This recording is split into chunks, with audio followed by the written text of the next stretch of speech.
ইতিমধ্যে ৩ ঘণ্টা পাৰ হৈছে দুৰ্নীতি নিবাৰক শাখাৰ অভিযান ইতিমধ্যে দুইটা স্থানতে চলি আছে।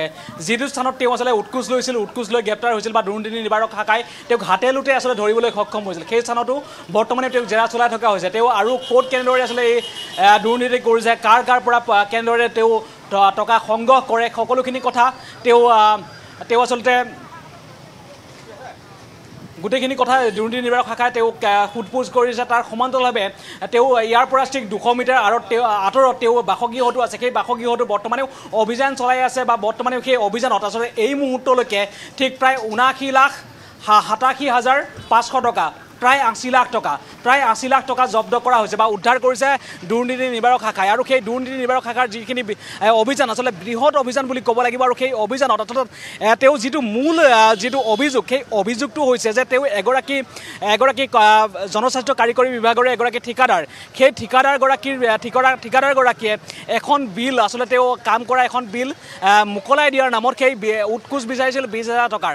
আৰু সেই উৎকোচখিনি লওঁতে বা উৎকোচ দিবলৈ আহোঁতে এই স্থানতেই সেইগৰাকী জনস্বাস্থ্য কাৰিকৰী বিভাগৰ অৰ্থাৎ গুৱাহাটীৰ তেওঁ কাৰ্যবাহী অভিযন্তা, তাৰ সমান্তৰালভাৱে উত্তৰ লখিমপুৰৰ ঘিলামৰাৰ যিটো সংমণ্ডল আছে, সেই ঘিলামৰাৰ সংমণ্ডলৰ তেওঁ এগৰাকী অধীক্ষক অভিযন্তা, সেইগৰাকী অভিযন্তাক ইতিমধ্যে আচলতে হাতে লুটে গ্ৰেপ্তাৰ কৰিবলৈ সক্ষম হৈছে দুৰ্নীতি নিবাৰক শাখাই। আৰু পৰিৱেশটো দেখুৱাম, এইখন বিশেষ আচলতে ৰাজপথত থকা ঠিক হেঙেৰাবাৰীৰ মূল ৰাজপথত থকা এইখনেই হৈছে চাহৰ দোকান। এই চাহৰ দোকানখনতে সেইগৰাকী অধীক্ষক অভিযন্তা অৰ্থাৎ তাৰ সমান্তৰালভাৱে এগৰাকী কাৰ্যবাহী অভিযন্তাক বৰ্তমানেও ইয়াত জেৰা চলাই থকা হৈছে।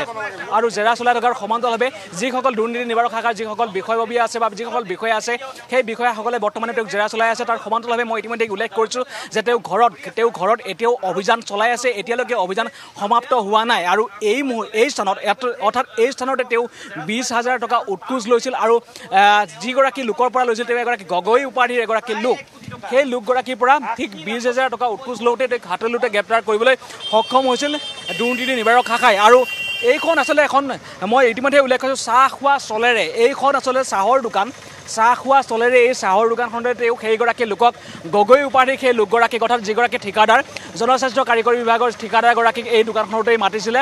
আৰু ইয়াত অহাৰ পিছতে তেওঁ সেই উৎকোচ লৈছিলে। আৰু উৎকোচ লওঁতেই ইয়াৰ পূৰ্বই যিহেতু তেওঁ এই গগৈ উপাধিৰ ঠিকাদাৰগৰাকীয়ে যিহেতু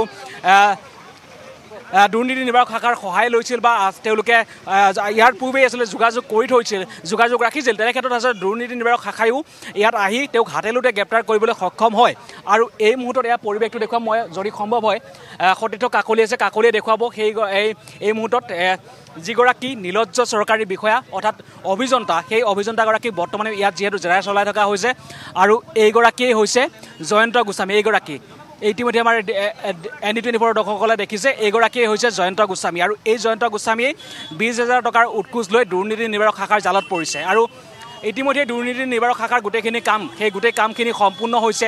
তেওঁ যিহেতু 20,000 টকাৰ হাতে লুটে লোৱাৰ পিছত তেওঁলোকৰ যিখিনি কৰিবলগীয়া কাম কাজ বা তেওঁ যিহেতু হাতত অৰ্থাৎ যি 20,000 টকাত যিহেতু এটা পাউডাৰ লগাই দিয়া হয়, সেই পাউডাৰত অৰ্থাৎ সেই টকাখিনিত পাউডাৰ লগাই দিয়ে তাৰপিছত তেওঁ হাত ধুবলৈ দিছিল। আৰু সেই হাত ধোৱা যিটো আচলতে পাত্ৰ, সেই পাত্ৰটো ইতিমধ্যে ৰঙা হৈছে। তাৰ সমান্তৰালভাৱে গোটেই কথাখিনি ইতিমধ্যে তেওঁ স্বীকাৰ কৰিছে। আৰু তাৰ সমান্তৰালভাৱে গগৈ উপাধিৰ যিগৰাকী লোক আছে অৰ্থাৎ যিগৰাকী লোকে অভিযোগ দিছিল, সেই অভিযোগ দিয়া লোকগৰাকীও ইয়াতেই আছে। দুয়োগৰাকীকে বহুৱাই দুৰ্নীতি নিবাৰক শাখাই তেওঁলোকক সোধা পোছা কৰিছে। আৰু সোধা পোছা কৰাত গোটেই কথাখিনি ওলাই পৰিছে। আৰু তাৰ সমান্তৰালভাৱে দিছপুৰ আৰক্ষীৰ এটা দল আৰু তাৰ সমান্তৰালভাৱে দুৰ্নীতি নিবাৰক শাখাৰ এটা দল, দুয়োটা দলেই তেওঁ যিটো বাসগৃহ যি হেঙেৰাবাৰী কালী মন্দিৰৰ সমীপত থকা তেওঁ যিটো বাসগৃহ, সেই বাসগৃহত বৰ্তমানে অভিযান চলাই আছে। আৰু অভিযানত ইতিমধ্যে প্ৰায় 80 লাখ টকা উদ্ধাৰ হৈছে।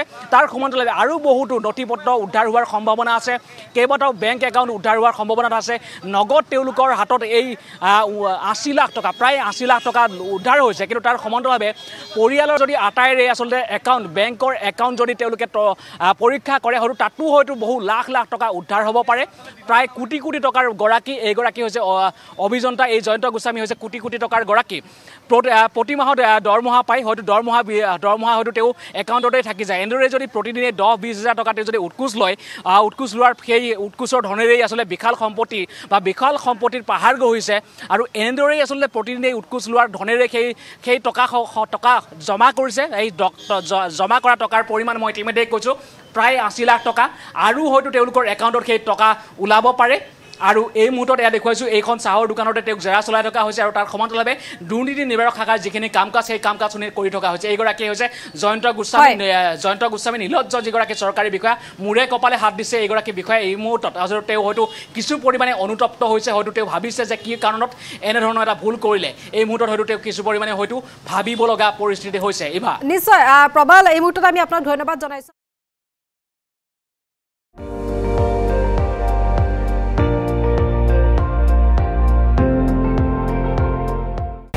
আপুনি চাই আছে ND24 সৰ্বশ্ৰেষ্ঠ নহয় সৰ্বোত্তমৰ দৌৰ